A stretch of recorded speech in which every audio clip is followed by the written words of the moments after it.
Well, hi, Debbie. You're at your house, I assume. I'm at my house, so we're modeling good social distancing today, right? Seems what we do a lot lately. It seems like this is how I 100% of the time, almost, this is how I see church members, is over Zoom. I feel like I at least have this as a way to stay in contact with everybody. We're going to have a picture frame to carry around when we finally get able to see each other, just so we'll look like we're still in a box. Oh, right. Yeah. And I look better this way than in person, I think. So I know. I do too. Yeah. We were talking about, we both got haircuts for this, so people should appreciate it. We prepared for this discussion today. And the first topic we wanted to talk about, because we know a lot of people are asking about it, or at least not really asking maybe, but wondering about it, is where do we stand on the question of reopening or restarting any kind of in-person activities? Because a lot of churches are doing that now. They're at least attempting to sort of slowly restart or reopen. And our board has had some conversation about that. So what can you tell us about that, Debbie? Well, I like the word restart. I really like that. The board has met via Zoom several times. We've got a small committee, a subcommittee that's looking at the specifics of when we're going to do it. We don't have a time frame yet. We're trying to be good stewards, and we're trying to do what the health department says, the CDC. And so we're not at the point we're ready to walk back into the buildings yet.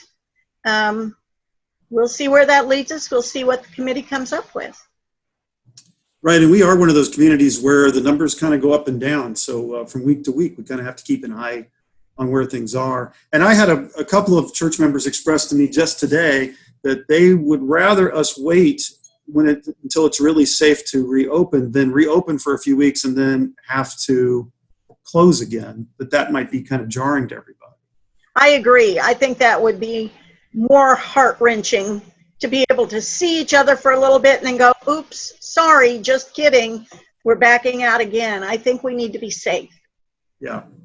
And I know a concern that some of the folks who have joined us online, who maybe don't even live here in St. Joseph, is, well, once you are back in person, will you end the online ministry? And I want to affirm for everybody that we've all talked about that, and that we definitely plan in some form or fashion to keep offering our worship services online, because we realize our community is bigger than just people who happen to live, within the 10-mile radius of St. Joe. I agree. And there are times when I know I've been out of town and thought, oh, I wish I could watch, because my daughter's church, they get to watch. They're all online. So it's like, oh, I wish we could. Now we're going to figure that out and keep it going. Yeah, I think one of the joys of being online, if we can say any silver lining came out of this sheltering in place, is we have reconnected with church members who have moved away, and we've gained some new friends, and we've all got family members that have been tuning in from other places who wanted to see what this interesting experiment called First Christian Church is all about. We're not like a lot of other churches, are we? We're a little different. No. And I'm glad. Yeah. And so we've been able through this medium to share that and share our particular unique message about the gospel, I think, with folks. So we definitely plan to keep doing that in some fashion or other once we're back into our building again. Another thing we want to talk a little bit about this morning is how our board has handled issues related to our staff and our building during this time. Is there anything you want to say about that? Well, early on, we were able to get the payroll protection plan. I think that's what it's called. So we've been able to keep all of our staff at salary. They are working hard from home. It's not like they're just sitting back doing nothing. We depend on our musicians. We depend on Kenny. We depend on Brian. We know that you're all there and available, and you're continuing to work for us. Yeah, I'd say I've been really impressed by the staff during this time that we've all been away from the building, that in some ways they've had to work harder because their jobs are harder when you don't have access to people. You've got to find other ways to get things done and communicate. And so I have just applause for all of the church staff and the ways that they've been creative during this time. They've pitched in. Some are doing stuff they wouldn't normally be doing. And in our building, for example, our custodian, Chris, has been using the time to fix up the building. There's been projects he's not been able to do because he's so busy cleaning up after us. And with his time off, he's actually been able to do some redesigning and redecorating projects and repainting, stuff around the building. So that's been really, a positive, I think. That's great that Chris is doing that. I forgot to mention him. I know that he is doing everything in his power to have the building up and ready when we come back and looking better than ever. Right, right. And it's a 100-year-old old building, so there's plenty to be done there. Yeah, so the staff has been very active, and we've appreciated that they have stuck with it in kind of a trying time, and a time where they, all the staff likes working with people, and so the fact that they can't do that right now, I know is sort of a frustration for them, and it has been for me as well. So we appreciate that they've all been pitching in the ways that they have. Just a personal question, what has it been like for you as somebody who's so active in our church? You're on the board, you're an elder, you normally are at 2 different camps in the summertime. Sometimes you teach kids Sunday school. What's it been like for you to be disconnected in a way from much of that during this time? Well, I sent an email or a text message out to all 3 of my children, and I started it off with, you can take your finger off your nose now, because if this happens again and we have to shut down in the fall, like they say we are, one of you 3 gets me to come live with you, because living alone is horrible. Yeah. I'm calling people, I'm sending notes to people. It's not the same as being able to get in my car and go see people. I am a people person. I've spent many hours in tears over the 2 camps being canceled for the year. We celebrated Easter. I cooked Easter dinner by myself. Oh, by yourself. And Mother's Day was unique. I spent that day, I did get to go see one of my daughters, and we sat in her shop about 12 feet apart. Mm-hmm. So, and I laughed and joked and said I could stay as long as my bladder could last, because I couldn't even go in the house and use the restroom. So being alone is rough. Yeah, and even for an introvert like me to be this disconnected from people is difficult. It really is a reminder that we are created to live in community with each other.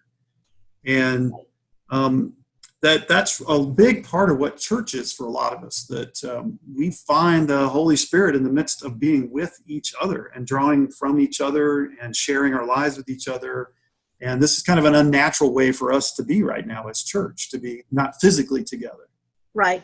I know a couple of times I've gone and just parked the car across the street from church, took my book and sat there and read, just so I'd feel like I was in the presence of my family and friends at church. Doing those little things has helped. Yeah, you remind me that, every Wednesday night I do this live thing called the Underground Church, and I do that on Facebook. And I particularly like the nights when I'm able to get down to the church and just sit on the front steps and do it. There is something calming about sitting on those big steps as a way to remember that this kind of leads us up to this space that we consider sacred. And but at the same time, I'm using Facebook as a way to say, but this is also sacred space. Where we gather is sacred space, but there is something about the physical space, that does that. Right. You also remind me that the question I was going to ask you, which is probably not an easy question for any of us to answer, is, so in this time of pandemic and being away from church, where are you finding God in the midst of all of this? That's a real difficult one. Singing, and nobody wants to hear me sing, but I do sing here in the house when I'm by myself, doing my reading, sitting out in my yard, listening to the birds. Of course, my dog. There is no peace. It's not the same peace, because when I'm in those places, sitting by myself and letting myself think, then the world starts creeping in, and all the unrest that we've had for the last month or so. So I've had to really work hard and struggle to keep reminding myself. But I wrote a little note on my bathroom mirror that says, find something to be thankful for today. So every morning when I get up and go in and get ready, and every time I go in to use the restroom, I look at that saying on the mirror and just try to hold on to that. That's good. That's a good practice. I should take up that practice. Absolutely. Dry erase markers are wonderful on mirrors. Well, I know one of the places typically in the summer, in June, that we find the presence of God strongly is when we go to Royal Family Kids Camp, which for folks who might not know it, there is a camp we do every summer for kids in our area who are at risk, in some cases kids that have experienced abuse or neglect. And that camp didn't happen this year the way it normally does. But could you share a little bit about how we've tried to find other ways to reach out to that group of kids? Last Tuesday night, I believe it was, the staff met to put together bags. The kids always get something called a play away, and it's a little MP3 player that has all the songs on it and all the stories, the Bible stories. And so they got that, and they got a t-shirt, had several other things. And then the staff all wrote notes to all the kids. There were 31 kids that we packed bags for. And then on Thursday night, the staff broke into groups of 2 or 3 and took those bags to the kiddos. I stayed at the church because we had one family coming to the church. The girls didn't know what they were coming for. Oh. And when they saw us, it was just the emotion that hit the adults. There were 3 of us there, and it was just like, oh, we're missing them so much, but not as much as they're missing us. So we've got notes going out. I know we're going to be sending more notes later, and then hopefully we can start back up with club for those little ones at the end of the summer. Yeah, so we do a mentorship kind of a club once a month with those kids, and we're hoping maybe to see them in person, before the end of the summer. And the good news is that ministry is really focused on letting these kids who have been, in some cases, hurt by others know that they are loved unconditionally, and we're finding ways to do that. I guess that there's hope in that. That we're just having to be really creative right now to figure out what a ministry that looked one way, 6 months ago or 3 months ago, what it needs to look like now instead of letting it go. We're trying to be creative and find ways to keep doing. One of the things that did come out of that is I have talked to most of the parents or guardians over the last several months, getting them when I notify them about club. That relationship has continued. And it was so good.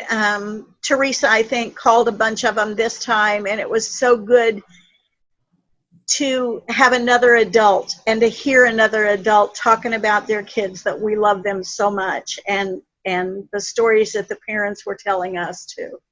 Yeah. So that's a benefit. Well, the last thing I was going to ask you about is, where as a church do we find hope right now? And I guess, if I get to answer the question first this time, I'd say it's that our ministries are continuing. We keep saying this thing, our building is closed, but the church is not. And we've actually added some ministries. We're providing some meals for folks who are experiencing homelessness that we've added since the pandemic started. A lot of people are filling up the blessing box at our church that has food for people in the neighborhood that are in need. We're obviously finding ways to continue Royal Family Kids. We've been involved with some LGBTQ ministry here in town this summer. So the hope for me is that we're learning how to be church in a new way and different ways. And I think some ways that'll continue even after the pandemic is over. So we're keeping busy. What if I asked you that, though, where are you finding hope in who we are as a church right now? I'm finding hope in our strength, our resiliency. This is not a time, I don't think any of us have given up. We just keep moving forward and looking and saying, stay strong. We are going to come back. We don't know what that looks like, but we will be back, and we will all be together at some point. So just keep hope that we're moving forward. Yeah, amen to that. Well, Debbie, thank you for the leadership you're providing in a lot of ways, but particularly right now as the moderator of the board. Your calming presence and your willingness to be creative and try new things has been a help to me, and I know to all the other leadership of the church, so we appreciate that. And thank you for your word of hope for us today. Thank you. And thank you, Brian, for keeping us moving forward. You bet. My privilege. Thanks, Debbie. Bye-bye.